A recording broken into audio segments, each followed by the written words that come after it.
अजीज दोस्तों, अस्सलाम वालेकुम, नमस्ते, सत श्री अकाल, जय जिनेंद्रा, good afternoon.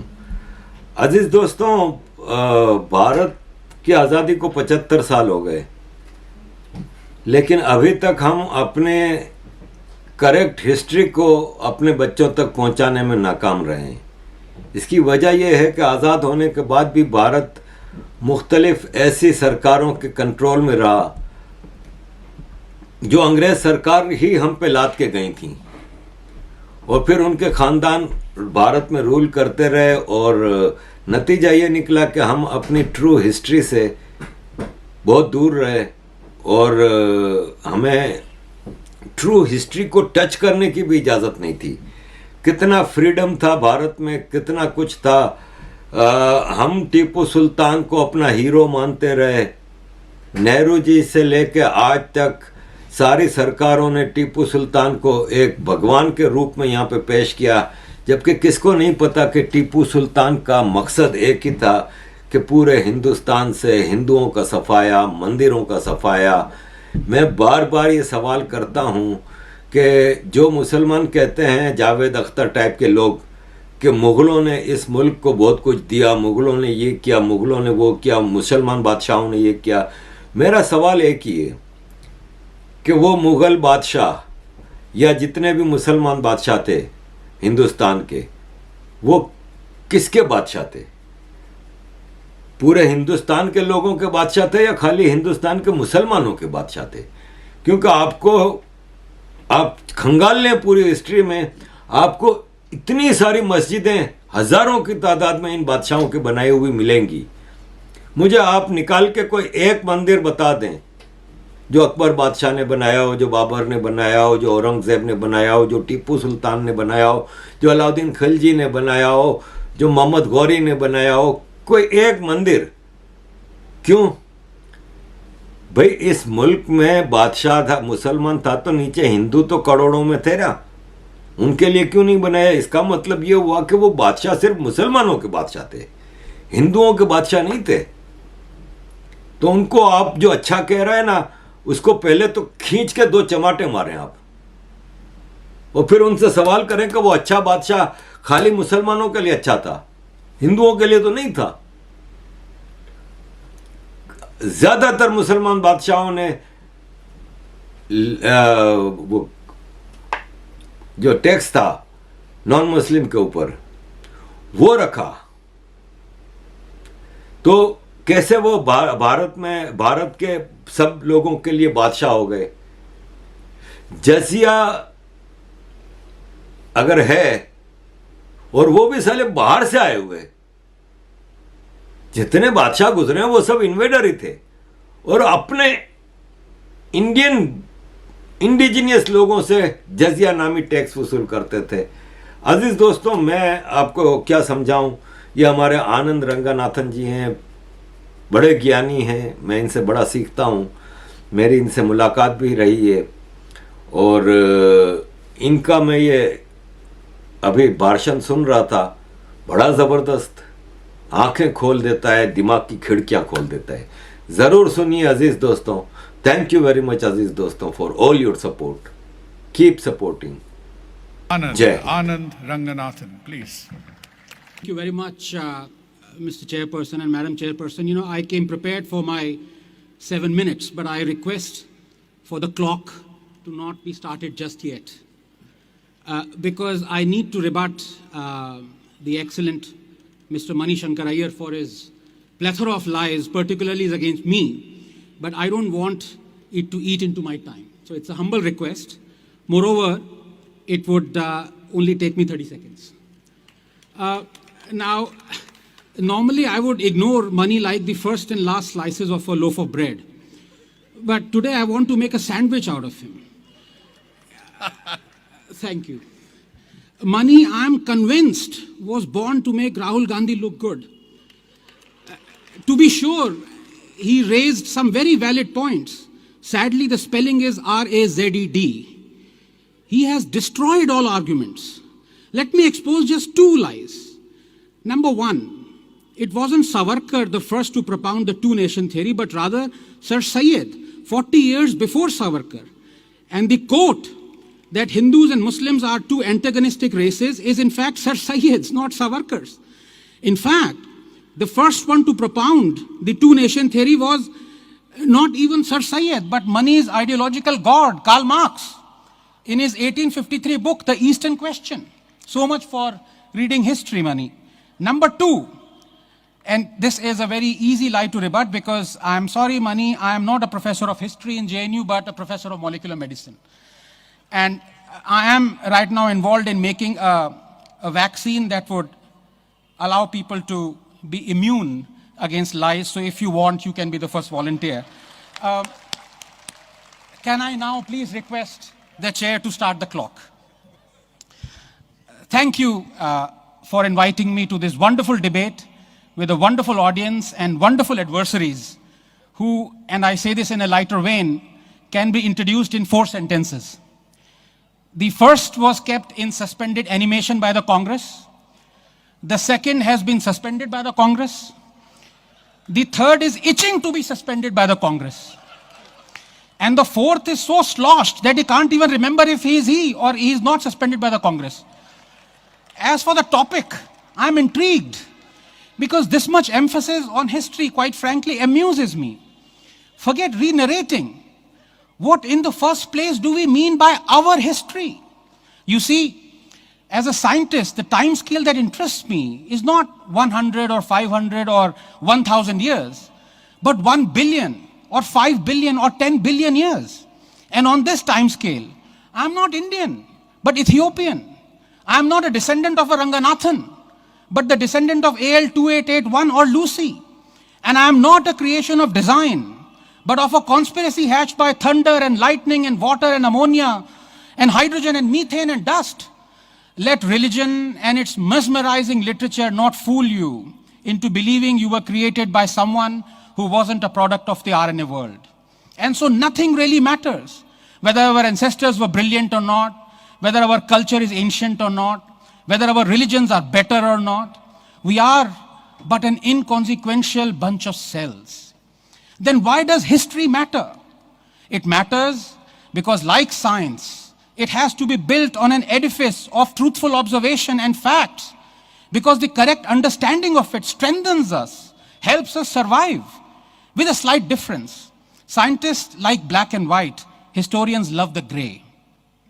This gray has given mankind, I put to you, ladies and gentlemen, only misery. It is because of the gray that there are people who still believe in religious books, or in Mao and Hitler and Tipu and Godse and Churchill and Rhodes and Aurangzeb and hundreds more who have committed awful crimes, but the believers of grey have forgiven them because they also did some good.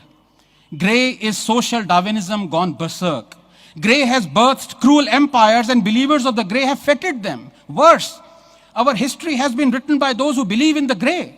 Nations weaken not because of their past, but rather by how they are taught it. For 70 years, we have been taught to forget historical injustices. From Somnath to Kashi Vishwanath, Babarpur to Bakhtiarpur, from Allahabad to Aurangabad, these injustices have deliberately been made visible, as though to lionize the debasement, celebrate the humiliation. And the irony is that the same people who have taught us this, drilled this self-loathing in us, these very same people, men and women of grey, want others to fight historical injustice around the world. They condemn barbarians of the West, hitherto worshipped, like the Confederacy generals, Rhodes, Churchill, Pizarro, Murray, Colston, Leopold. They celebrate their roads and buildings being renamed, their statues being brought down. But here in India, they eulogize Tipu, Aurangzeb, Babar, Khilji. They celebrate the destruction of Kashi, Mathura, Ayodhya, Martand. Why? To me, the mark of civilization is this unquenchable thirst to demand justice for your ancestors, to correct a historical wrong. For that exemplifies a continuity, an idea, a memory that can never be erased. That is worth fighting for and preserving. It makes justice greater than the sum of its parts. And that is why civilizations are not fleeting like empires. That is why history is a medicine. Catharsis is a cure. If an image could speak 1,000,000 words, it would be that of the Gyan-Vyapi mosque built atop Kashi Vishwanath, demolished by Aurangzeb. If orphaned stones could speak and not just weep, The stories they would tell of Mathura idols being used as stepping stones in a mosque. Why shouldn't Mathura or Kashi be washed of the sins of the tyrants committed on it? But the Supreme Court has willfully ratified the Places of Worship Act that obligates maintaining all religious places as they were on August 15, 1947. In a just world, our Parliament and our Supreme Court wouldn't have done this. But they have. Why? Because we are fearful of learning our true history. There are hundreds of examples, but just one would suffice. Tipu Sultan. Read his manifesto, written in his own words. It is a terrifying proclamation calling for all Muslims to come together to wage jihad. Annihilation of the infidels is a sacred duty, he writes. The Hindus of Coorg suffered a particularly brutal onslaught. Murders, tortures, forced conversions, even dead Hindus were converted, even dead Hindus. He destroyed 800 temples, 27 churches, captured 60,000 Christians, converted 30,000, killed thousands. And yet we call him a symbol of communal harmony. We cheer when the statue of the evil racist King Leopold is demolished in Belgium. But the same we celebrate Tipu Jayanti because tyrants who murder Hindus and Christians are not tyrants but heroes. Let me make a more contemporary example. Our first Prime Minister, Jawaharlal Nehru. He cultivated this image very carefully of an upholder, a protector of liberty and freedom of speech, an image that is still peddled by his worshippers and historians and namesakes. But the reality is very different. Nehru was a tyrant, a ruthless oppressor of freedom. Did you know that under him the draconian First Amendment was brought in? That Majru was jailed for 1 year? That Stanley Woopert's book 9 Hours to Rama was banned? Did you know Chandra Mohini was banned? Audrey Menem's Ramayana was banned? Campbell's Heart of India was banned? Kostler's Lotus and the Robot were banned? Frischler's Aisha was banned? Burton Russell's Unarmed Victory was banned? Just 30 more seconds. Robson's film 9 Hours to Rama was banned. Robert Taylor's Dark Urge was banned. Mrinal Sen's Neela Akshar Niche was banned. Tony Hagan's Nepal was banned. Film Gokul Shankar was banned. Godse's Testimony was banned. Goswami's film Rumi was banned. Historian Dharampal was jailed. President Rajendra Prasad's speech was banned. Draconian Press Objectionable Act was passed. Magazine Cross Laws was banned. Play Communistaki was banned. Its actors arrested. People's Theatre Association was banned. Play Harpita Master was banned. Film Ganga Jamna was blocked. Balraj Sani's play Jadoo Ki Kursi was banned. Tagore's play Visarjan was banned. Editor Prahlad Keshav Atre was jailed. Harmonium was banned. But hey, Nehru was liberal and protected freedom of speech and expression. To end then, history for us is either to be hidden or invented. We tell and retell what we like of it, and what we don't, we scrunch it up and slip it under the mattress as if it doesn't exist. For the victors, a quill to write history with. For the vanquished, the burden to peddle it. But we forget. We forget that history is not homeopathy. It does not work as a placebo when diluted. It simply disappears. Ladies and gentlemen, we owe it to our survival to be ruthlessly honest about our history. We owe it to science to make sure history doesn't disappear. Let me go one by one because there's quite a lot of material our opposing side has provided us. Sanjay is a very dear friend, but he reminded me of Guido in Fellini's 8½, who said, I have nothing to say, but I'll say it anyway. I mean, in fact, he agreed with our proposition. I'm ashamed. I'm kind of embarrassed. And he talks of Bose. Sanjay, do you know who snooped on Netaji Subhash Chandra Bose and his family for 30, 40 years? Do you know that it wasn't until 2019 that INA members were allowed to take part in Republic Day parade? What are you talking about? Shouldn't these facts be known? And who? Who snooped? Yes, Jawaharlal Nehru. Of the excellent Mani Shankar Iyer, his arguments are like expired poison. You are left wondering whether it is more poisonous or less poisonous. I mean, he accuses me of narrating a litany of complaints about Nehru banning books and films. Well, he is a writer. He has written, albeit contentious, a lot of books. How would he feel if Modi banned all his books? Would he not want people to know that Modi has banned his books? Would film writers not want to know that Nehru banned their books or their films, or jailed writers, jailed authors, jailed Majru Sultanpuri because he called Nehru as Hitler ka chela? And one of the other speakers, I'll come to him abhi, sabka hisab hai. He said, he talked about, Nehru ke liye complaint kar rahe ho, Nehru ko tyrant keh rahe ho, dekho Modi kya kar. Is that the argument? Two wrongs make a right? By the way, I also have a list where this present government has been stomping on freedom of speech and expression. I do. And I am the first one to shout from the rostrum saying that UAPA charges have been leveled. People have been arrested. But this gentleman did not talk about how in this West Bengal, Mamata Di has also arrested people on charges of sedition, on charges of UAPA. That he will not tell, but I'll come to that later. I'll come to my another good friend Manish. You know, his arguments were excellent, except for the beginning, the middle, and the end. He quoted Churchill. Now, I am not one to quote the racist Churchill because it's not politically correct, but let me quote because he did. Incidentally, he was wrong on the number of Bengalis who died of famine. There were 4.3 million. He should know his facts, but then they are from the other side. But, you know, Churchill said, an empty taxi rolled into 10 Downing Street and Chamberlain got out. He reminded me of that. Now let me come very finally, I have very few time left, I'm sure I'll get 30 more seconds, of Mr. Jawahar Sarkar. You know, he managed to pack in so many lies in 7 minutes. It is entirely fitting that he's a member of parliament. I do not have time, in fact I'm running out of time, but I beg for 30 more seconds because I need to expose just 4 of his lies. Number 1, this 15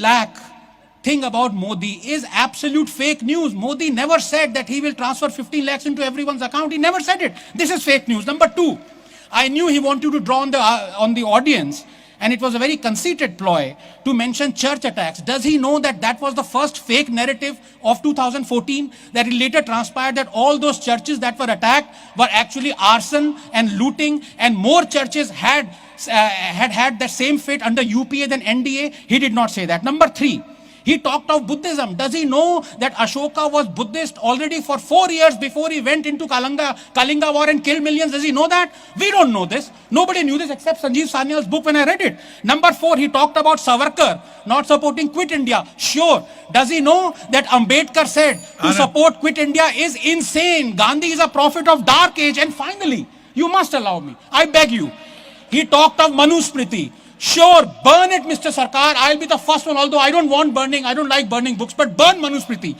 But I ask you, if you have the guts, you will answer. What do you want to do with the book that says polytheists, i.e. Hindus, are the worst of creatures, 98.6? That men have control over women and then can beat them, 434. That if you don't believe in our verses, you will rot in hell. That women are tilling fields. Go on to them as you like. Thank you, Anand. What do you want to do with that book?